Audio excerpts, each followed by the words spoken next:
dumi-dumi naman dito. Hoy, magwalis ka nga. Nay, parang masama po yung pakiramdam ko. Wala akong pake. Dumadahilan ka na naman ha. Oh, magwalis ka. Sige po. Oh, magpunas ka din dyan ha. Nay, lumalala po yung sakit na nararamdaman ko. Aba, galing mo din umarte, no?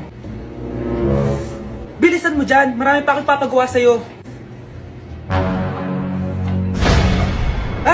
Best Actor? Anak? Anak? Anak? A few moments later. Ikinalulungkot ko pero malala na ang sakit sa puso ng anak nyo. Hindi ko po alam, Dok. Sorry, anak. Kailangan na natin tong palitan sa lalong madaling panahon. Gawin niyo po lahat, Dok. Kailangan natin na magdodonate ng puso. Ako na pong bahala.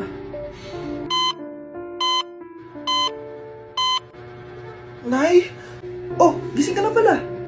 Nasaan ako? Nasaan ang nanay ko? Nanay mo yung nagbigay ng puso sa'yo. Hindi pwede. Nay, sorry, Nay. Nay? Buhay ka? Oo naman, anak. Buhay na buhay. Kanino puso yung nandito? Puso ng kambing yung nilipat sa'yo, anak. Ha? Magaling ka, ha? Tay, ano? I-explain mo na sa akin kung bakit nakaburo si nanay, ha? Bakit ka ba naniniwala dun, ha? Ang totoo mong nanay, busy. Di ba sinabi ko na to sa'yo? Pero, tay! Wala nang pero. Huwag mo akong hintayin magalit, Scarlett. Di mo magugustuhan. Hindi pwedeng hindi si nanay yung nakita ko sa cellphone. Alam na alam ko yung tsura ni nanay. Malalaman ko rin sikreto mo, tay. Oh, Scarlett, aalis ako ulit, ha? Huwag kang pasaway.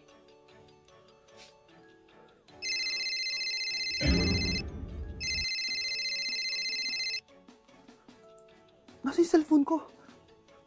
Hello po. Pwede na po maklaim yung 10 million peso na galing sa insurance ng namatay niyo pong asawa. Insurance? Pasaway ka talaga? Pinatay mo ba si nanay, ha? Para makuha yung insurance niya? Hindi mo naiintindihan, anak. Napakahayop mo! Tatawag ako ng pulis! Itigil mo yan, anak! Nay, buhay ka? Oo, anak. Nagtago ako. Pag nagsumbong ka sa pulis, masisira lahat ng plano namin ng tatay mo. Hindi ko maintindihan. Ano nangyayari? Pinatay ko ang kakambal ng nanay mo. Para maniwala sila na siya talaga ang namatay. At makuha natin ng mga pera sa insurance. Sawang-sawa na ako sa buhay na to! Marami akong pangarap, anak! Gusto ko na gumanda yung buhay natin! Naririnig niyo ba yung mga sarili niyo, ha?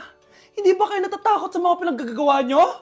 Kung yayaman tayo sa maling paraan at sa paraan na magtatago ka sa pulis, Nay, itigil niyo na to, please!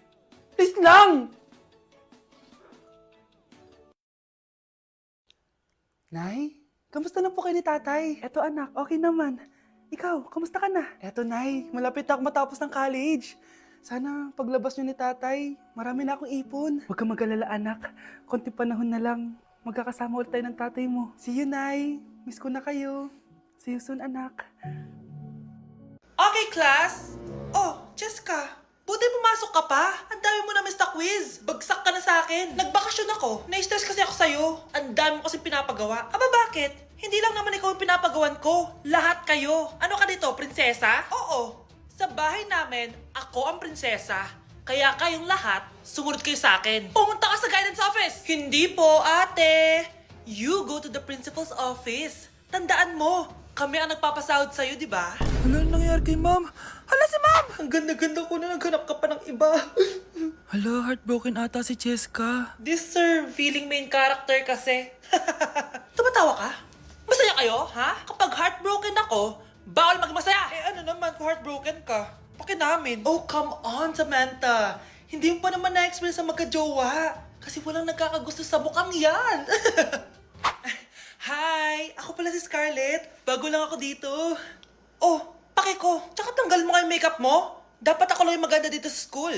Sino ka ba para utusan ako? Feeling main character? Kadiri? Anong sabi mo? Mag-sorry ka sa akin! Sorry! Not sorry. Tsaka mukhang asin kapag may ibubuga ka na. Nakahanap din ng katapat si Cheska. Walang yatong babaeng to. Ako ang main character dito sa school. Bye! Humanda ka sa akin.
Mag-face-to-face class na daw kami bukas. Ay, buti naman. Nabawasan yung mga tamad dito sa bahay. Kaso, Nay, buntis ako. Malapit na akong mga anak. Ha? Alam ba namin yan, anak? Buntis ka pala, di ko alam. Anong gagawin ko, Nay? Kaka-cellphone mo yan eh. O sige, kakusapin ko teacher mo. A few moments later. Ah, pasok po kayo. Ah, ma'am, makikiusap po sana kami. Nay, manahim ka dyan. Ah, tungkol po saan? Ah, may tumor po kasi sa tiyan yung anak ko, ma'am. Hindi po siya makakapasok sa school. Ah, ganun ba? O sige, e-exempt ko na lang siya. Salamat po, ma'am. Tara na, anak. Ang sakit ng tiyan ko. Anong nangyayari? Wala po to, ma'am. Nay, mga nata ko. Ba't ngayon pa? Umiri ka. Ano ba naman yan? Sige, ire! Ayan na, malapit na! Akala ko ba tumor? Ayun na, ayun na!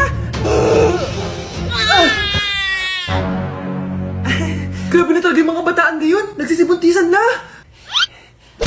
Yung lalaking umuwi dyan kagabi, hindi ako yun anak. Umalis na kayo dyan ngayon na. Nay! Nay! Aray! Oh, mahal. Napano ka? Sinaktan ka ba ng lalaking to, Nay? Okay lang ako. Napaso lang. OA na nanay. Ano nangyayari dito? Nay! Brianna! Sumama na kayo sa akin! Sasaktan tayo ng lalaking to! Di natin alam baka mamamatay tao yan! Ate, anong sinasabi mo? Si tatay yan, oh. Hindi yan si tatay, Brianna! Nay! Sumama na lang kayo sa akin! Scarlett! Ako to! Tatay mo! Ba't parang di mo ako kilala? Gutom lang yan, Scarlett! Tara na, kain na tayo! Bahala kayo! Sige, huwag kayo maniwala sa akin! Tay, hindi sasama si nanay tsaka si Brianna. Ayaw nila maniwala sa akin. Hayaan mo na. Susunduin kita sa harap ng bahay. Sige, Tay, lalabas na ako. Sarap talaga ng luto mo, mahal. Tay, pagpasensyahan niyo na si Scarlett, ha? Palagi kasi nagpupuyat yun, kaya ganyan siya. Nasaan na ba yun? Huwag kang mag-alala, Scarlett. Safe ka sa akin. Tay, salamat. Niligtas mo ako sa kanya. Hawak ko na siya. Very good. Teka lang, bakit wala dito si Scarlett, mahal? Pabalik na yun, mahal. Sige na, kumain ka na lang dyan. Sige. Kain na tayo. Gaganti na ako sa mga panluloko mo sa abroad.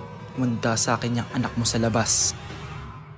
Mga anak, aalis lang ako, Maglinis kayo dyan. Bye, Nay! At dahil wala na si Nanay, ako ang bago niyong boss. Kaya sundin yung mga inuutos ko, ha? O Kyle, ikaw na magugas ng mga plato doon, ha? Wow, lakas magutos, ha? Aba, nagrereklamo ka ba?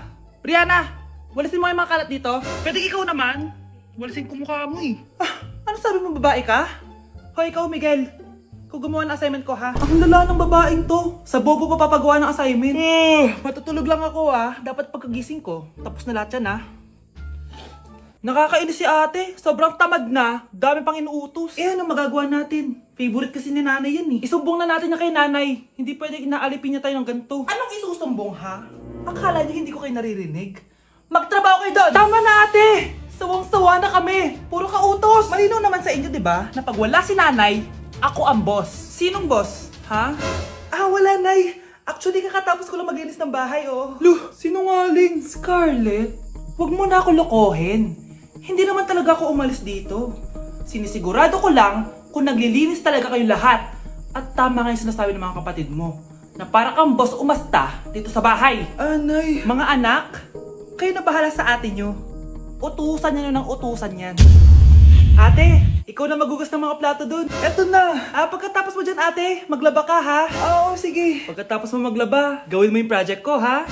Sige, boss. Lahat ng utos nyo gagawin ko.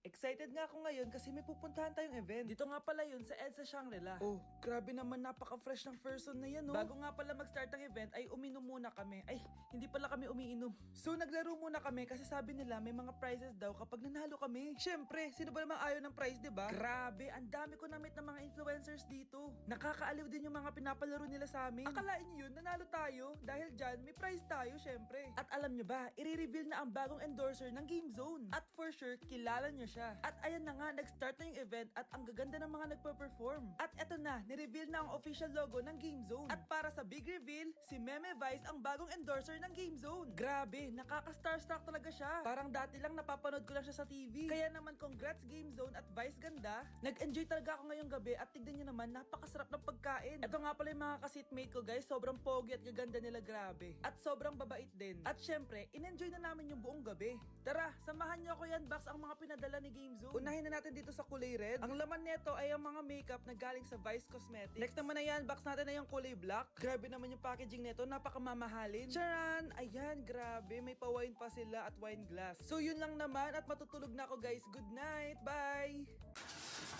Hey Susan, someone's calling.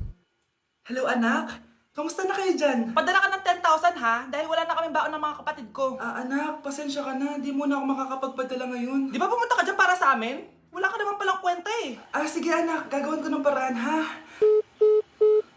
Di na muna siguro ako bibili ng gamot para may maipadala ako. Ako? Wala na ako nanay, di ba? Eh, sino yung tumatawag, te? Di ba nasa ibang bansa yung nanay niya? Ano naman gusto mo? Hello anak, buti naman sinagot mo na.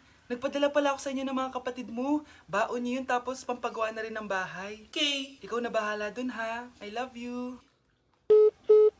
So, ayun na nga.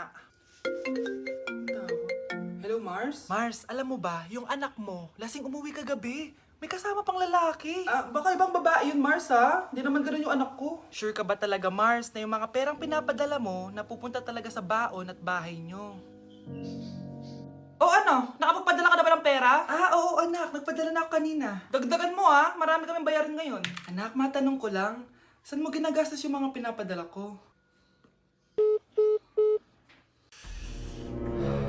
Babe, ano ba? Oh babe, shot ka pa. Ano to, Scarlett, ha? Dito na ba napupunta yung mga pinapadala ko sa'yo, ha? Mga alak at vape na yan? Ba't umuwi ka pa? Nagpakahirap ako sa ibang bansa para sa inyo ng mga kapatid mo. Simula nung iniwan mo kami, wala na kaming nanay. Sa tingin mo ginusto ko to, ha? Wala akong choice, Scarlett. Ginawa ko to para sa inyo ng kapatid mo. Sa tingin mo ba ginusto namin na umalis ka? Nasanay kami na wala ka. Kaya okay kami kahit mawala ka. Nay! Una na kami Scarlett ha. Salamat po sa pagpunta. Oh, Scarlett, pinapabigay yan ng nanay mo bago siya mamatay. Ang laki nito, tita. Inipon ng nanay mo yan para sa inyo ng mga kapatid mo. Sana gamitin mo ng maayos. Kahit wala ka na, hindi mo pa rin kami pinapabayaan. Salamat, Nay. Sana yan ang makakapagpabago sa'yo, anak. Balang araw, babalikan din kita.